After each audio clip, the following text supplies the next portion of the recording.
Accessing secure channel. The Agent Files, where aspiring agents rise and masters flourish. Powered by Agent Builder Coaching. Mission initiated.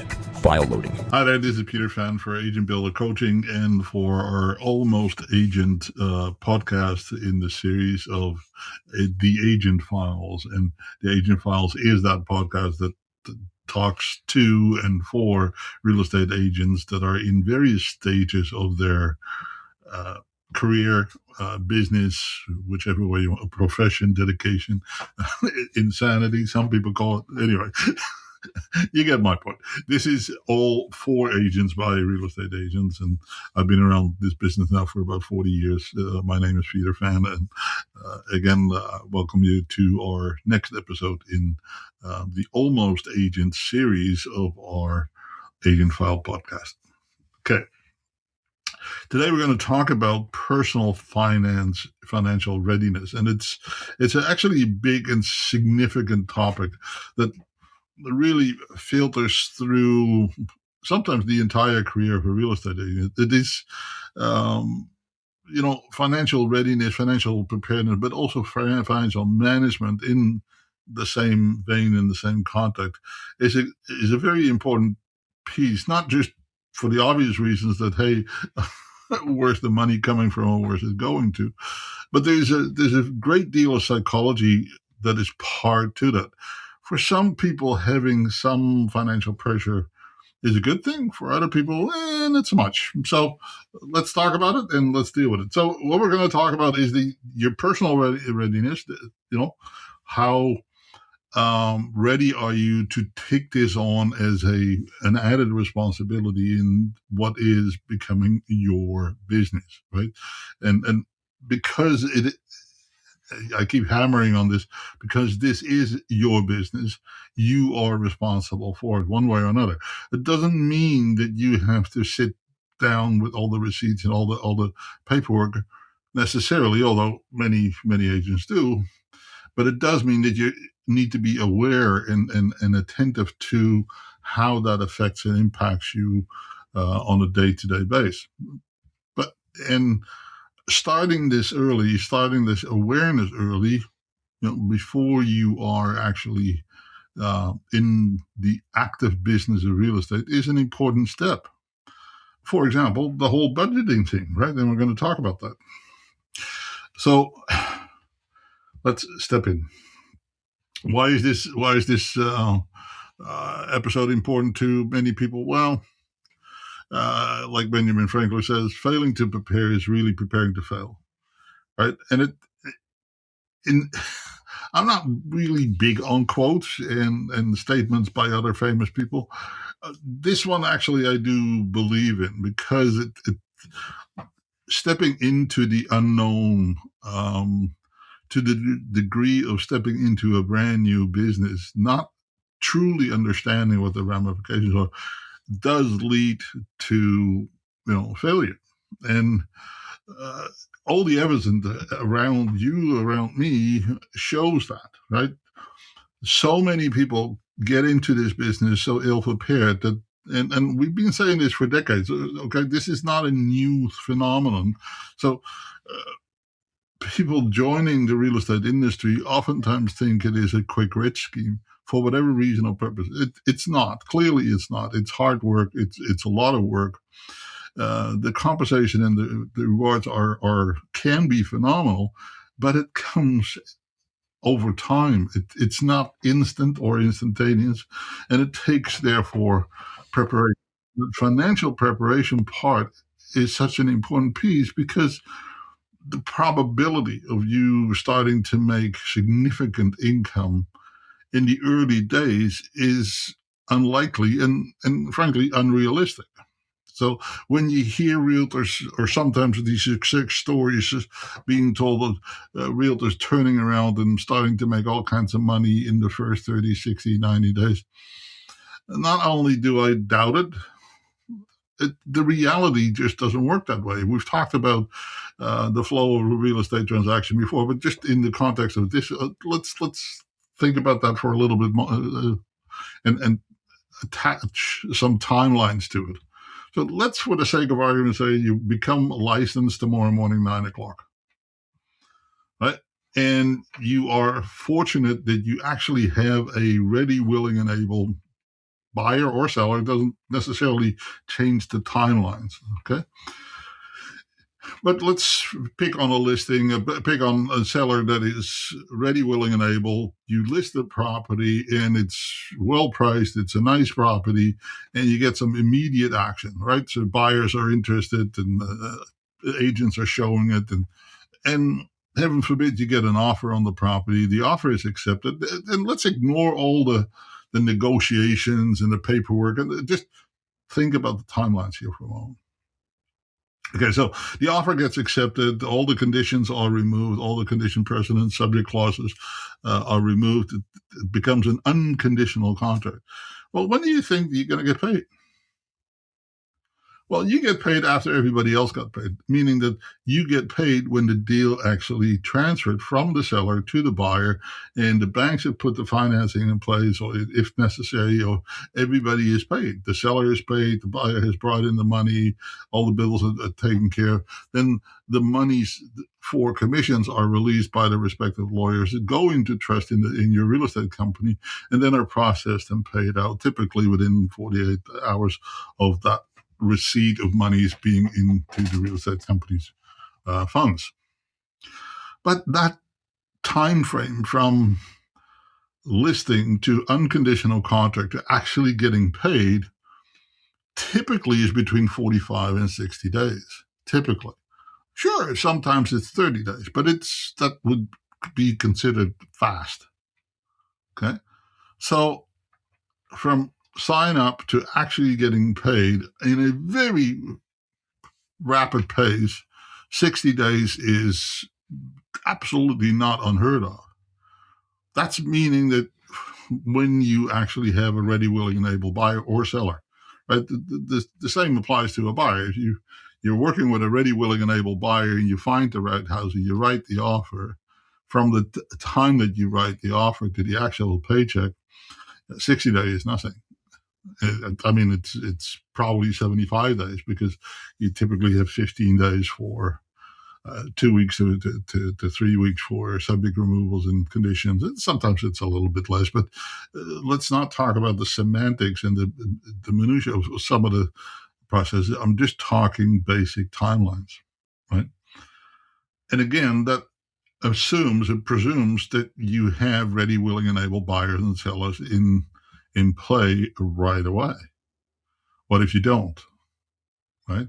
So then everything moves not days, weeks, but months forward until you do. So one of the key aspects, both financially, practically, but also psychologically and emotionally, because it puts a lot of stress on you, is to have enough funds available to actually give yourself a running shot at success in the business. Right? You need to have living and operating expenses available in a bank account in some form of accessible funds so that you can give yourself a reasonable amount of time. And I would suggest, and we always suggest, between 6 to 9 months.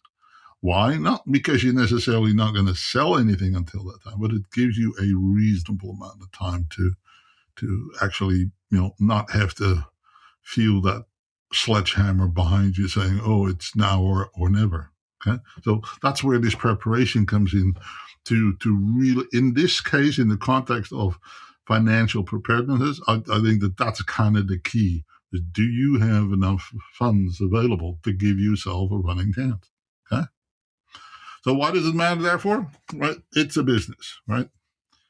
And that stability, because it is not stable, right? So we're trying to create an as stable as an environment as possible for you by taking all of the unstable, the uncertainties out of the equation as much as possible. So if you have some funds available, then you don't have to worry about some of these things. Okay.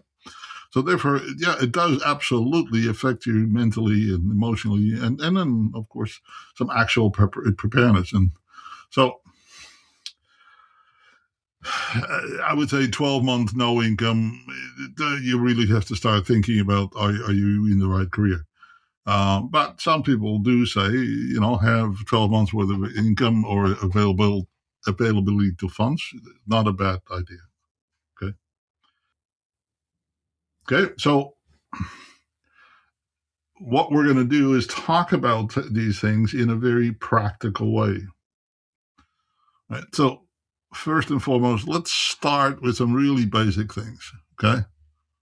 First, have some real goals as to what it is that you want to accomplish and why. Right.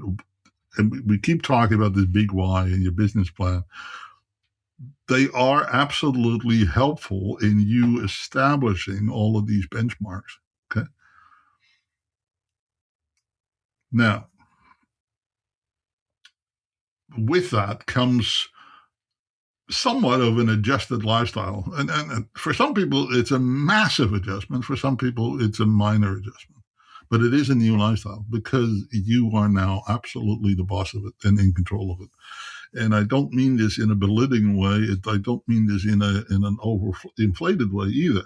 It is a shift, a change that takes place very early on in your day-to-day activities in real estate, recognizing that there's a clock, and the clock is ticking because it affects you day in, day out. So making sure that you are prepared for it, and then work with your family, your partners, your support, the people around you for them to also understand what is going on and how that's going to work and how it's going to impact things, right? If you have a life partner, if you have family, kids, other important parties in your life that are relying on you both financially or time-wise, right? Because that too is going to change, I suppose.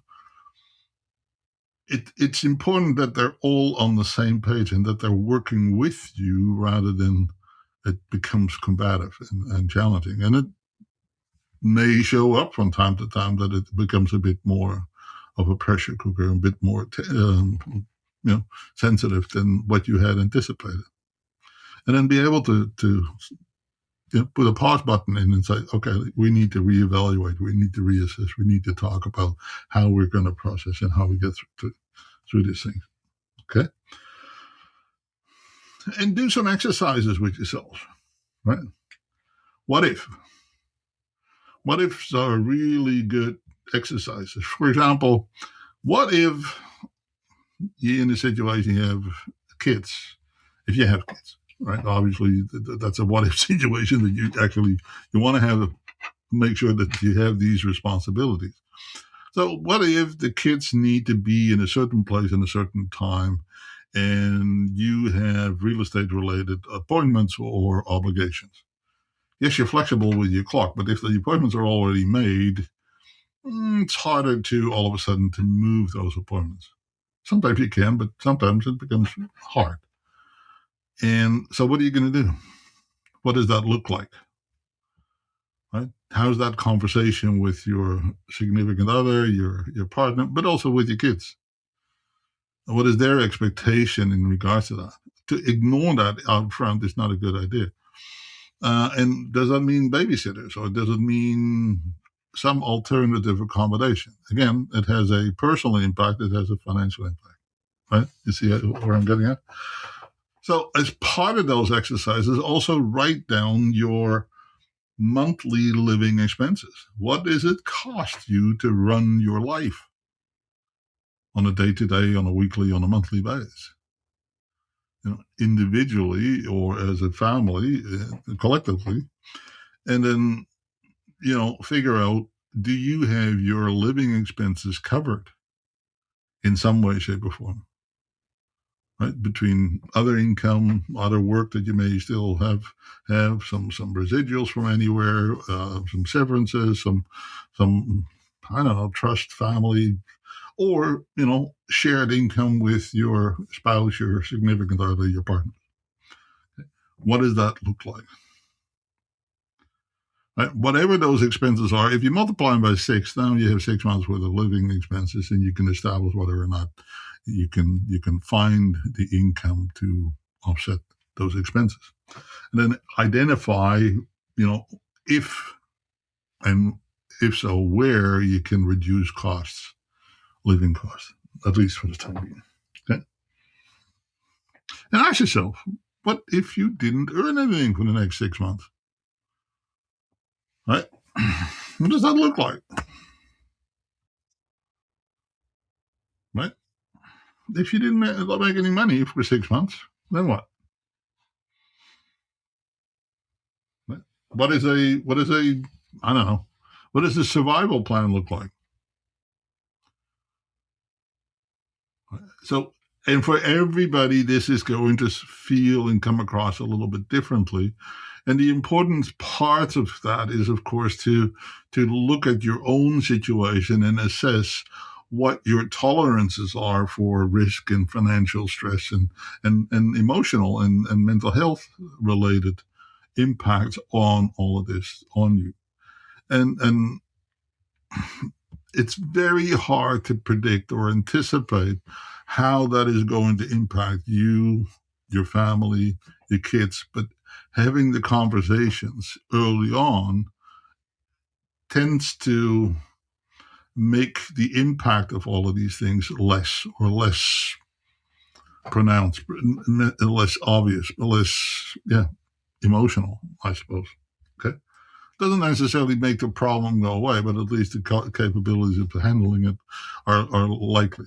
Okay, in the workbook, by the way, there are some scripts, some conversations, and discussions to have as to how you're going to go about that. Okay, some common surprises that are going to show up is that income doesn't arrive, right? Some fees may be higher than anticipated. Some expenses may be higher than anticipated.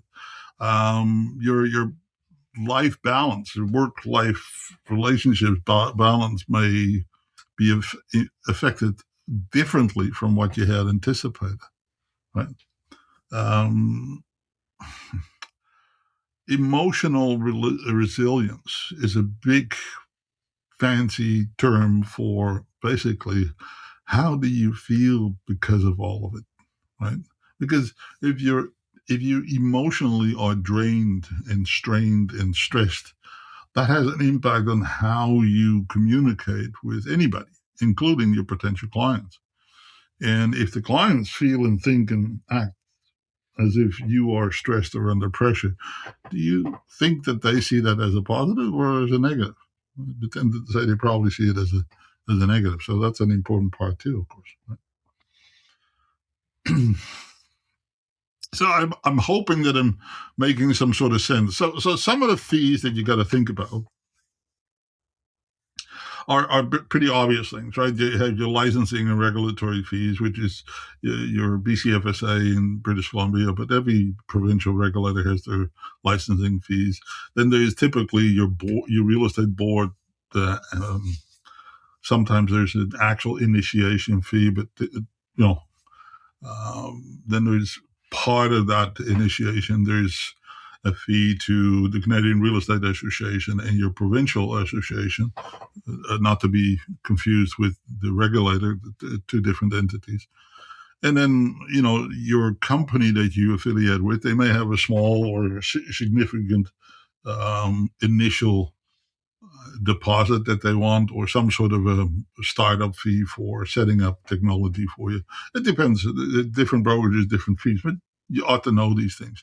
And then there is a number of kind of, I wouldn't call them personal, but they're business expenses that affect you individually, right? Things like business card signage, shots, videos, I don't know, promotional bits and pieces. Sometimes it's an attire, I don't know. Dependent on where you are and how much you've prepared yourself for. Now, these are business expenses, so they are deductible based on your income. You don't have income from real estate, can't really deduct anything against any other income, right? Because these are distinctly business-related expenses.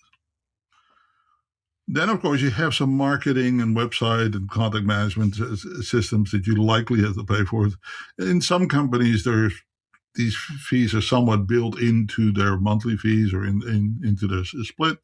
In other situations, you may opt to be more independent than being part of the company culture.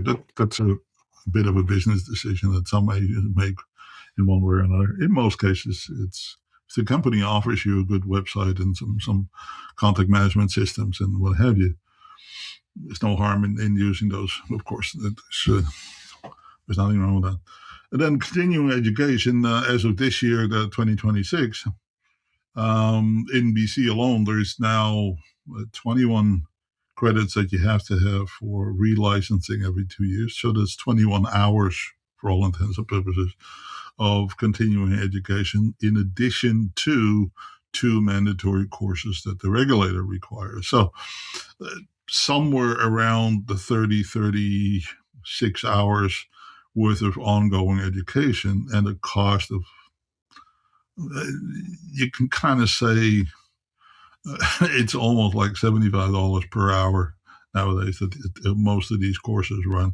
So you're going to spend somewhere around, I don't know, I'm guessing somewhere around $2,000 in overall expenses. So they are not cheap. They're not bad, and you can spread it out over the 2 years for free licensing, and you should.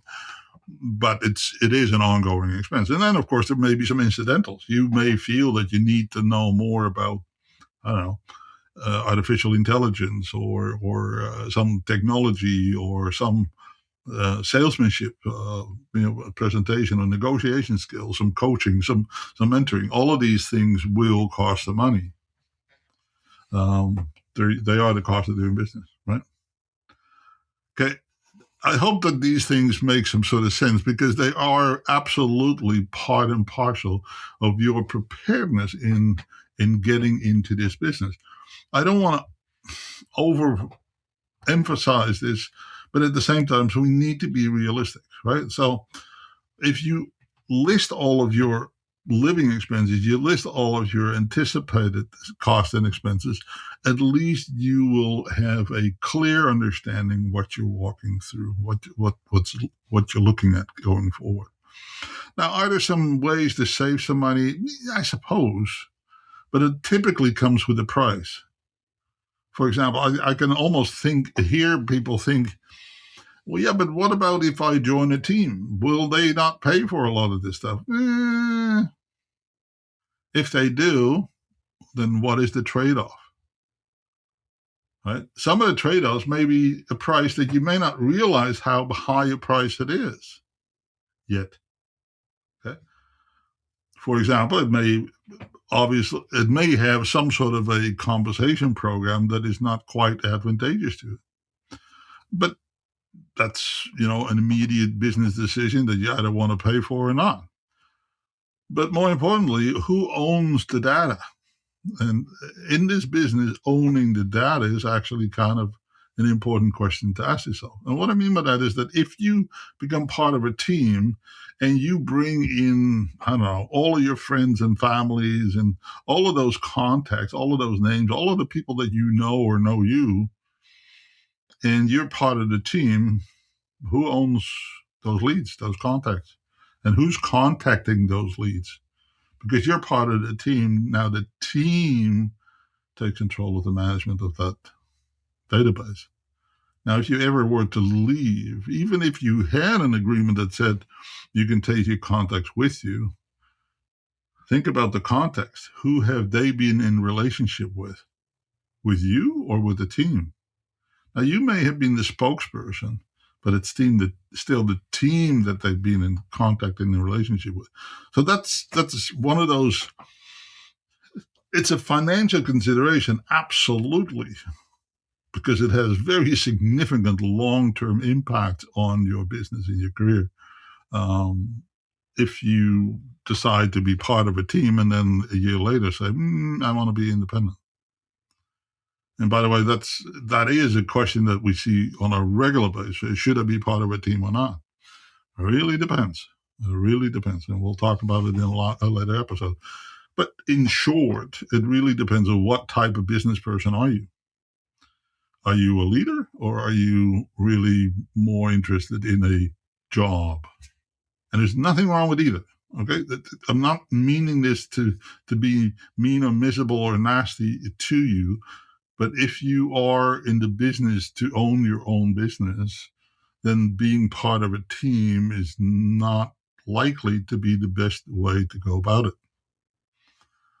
Okay, it may be considered to be a bit of a shortcut, but in the long run, very few people that have joined a team will remain with a team if they ever intended to be their own business. And then, being part of a team, you typically only learn this part of the business, whatever you're assigned to, which in many cases is being a buyer agent. And again, nothing wrong with being a buyer agent. It's a role, it's a position, but it's very narrow, right? If you're only dealing with buyers, how do you ever learn how to negotiate a listing? How do listing presentations or negotiations around it? How to market, promote, do the administration around it, do the finance around it, and so on and so forth. So there's good and bad about all of these things. But again, these are business decisions. They're therefore financial decisions. They're career decisions. Okay? All right. Again, in the workbook, there's a financial readiness worksheet, and use it, work with it, play with it. Okay, and be honest. Be honest with yourself. Oh boy. The financial readiness is really a mindset, right? It's where are you at? Where are you going? What's going to change in my life? Where's my finances at? So knowing your numbers becomes an important piece, right? And then, how supported are you in your preparation, in your implementation of getting into the business of real estate?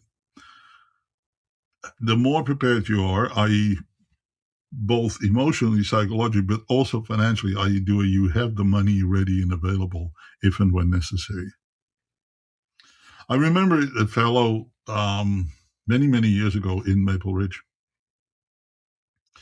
And he came out of a completely different industry, sales related, but not at all anything to do with real estate.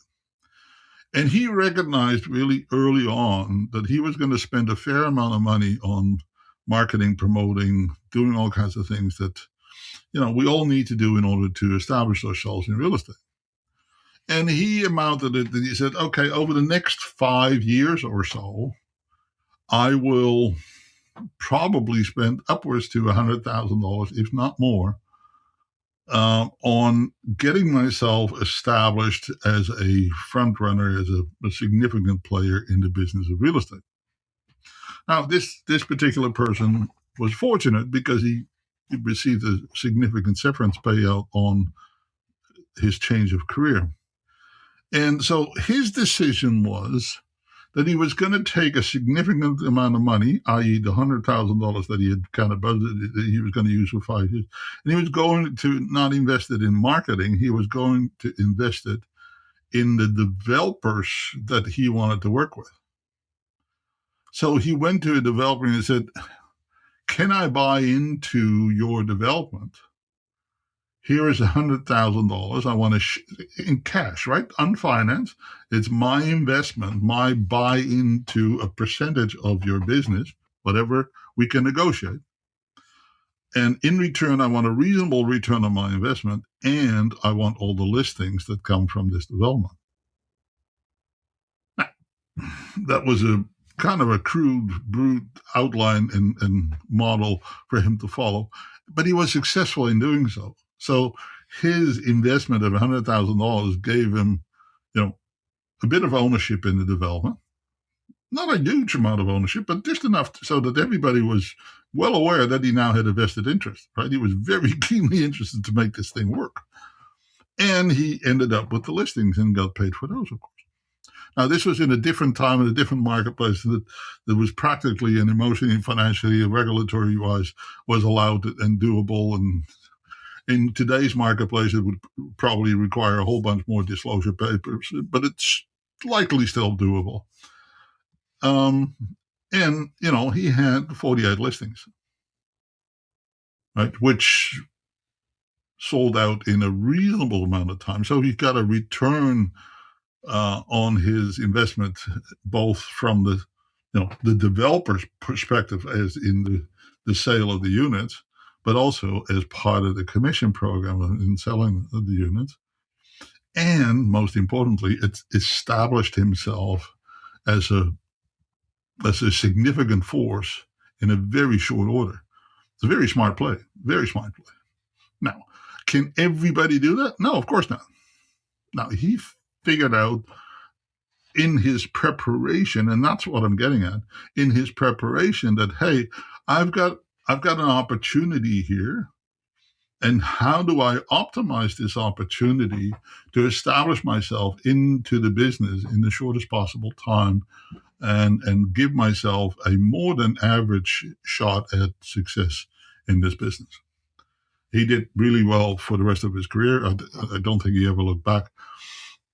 But it's the kind of preparedness and a kind of financial wherewithal that we're really talking about. And I'm not suggesting for a moment that those opportunities are a dime a dozen and you can find them anywhere.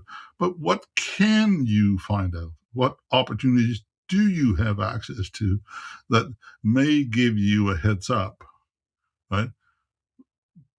When you finally decide, okay, now is the time for me to enter into the business of real estate, right? And that's really what this whole chapter is all about. So, a couple of action items, right? Draft your 12-month personal budget. Really understand your startup cost. Meet with your financial advisor, planner, mentor for a review. Part of that discussion may, in fact, also include setting up some bank accounts that are specific for your business so that you later on have less worries about how to dissect all of this stuff. Okay. Have a family meeting, right, with your loved one, your spouse, the significant people in your life, and talk about the financial realities, if there are any compromises that have to be made, if there are any adjustments that have to be made, what changes, what you anticipate to be different, both financially, practically, emotionally, what's going to happen that, hey, mom, dad is going to be doing this stuff, and it's going to impact us in this way and that way, and how you feel about that, right? And then journal stuff, right? Keep everything kind of front and center. The better you document it, the better you journal things, the more likely it is to be successful. Again, we're going to talk about some recommended reading, and one of which remains The Millionaire Real Estate Agent. If you haven't figured it out, it is a book that is, I think, one of the key books in real estate. Your Money or Your Life. It's by Vicki Robin. It's a really kind of a personal story about finance and money management. There's a book called The Psychology of Money, and how can that possibly be a bad title? That's really, there's a lot of psychology around money. Okay, and I'm going to recommend you read that as well, if you can find them. If you can't find them, typically, Amazon will have a lot of access to a lot of these things, but even they sometimes run out of titles that are no longer in publication. So then there's equally large numbers of secondhand and repurposed type locations, physically or online. A-Books, for example, is in fact the secondhand department of Amazon. So they do nothing but secondhand and out of print type books. So there are, although Amazon is a pretty good source, there are other sources. Okay. As far as your technology, start thinking about how you can organize your budget, right? Whether you use a spreadsheet, whether you use Wave, which is an online accounting program. There's a number of budgeting apps like Mint and YNAB, I think is what it's called. And then Headspace is another one,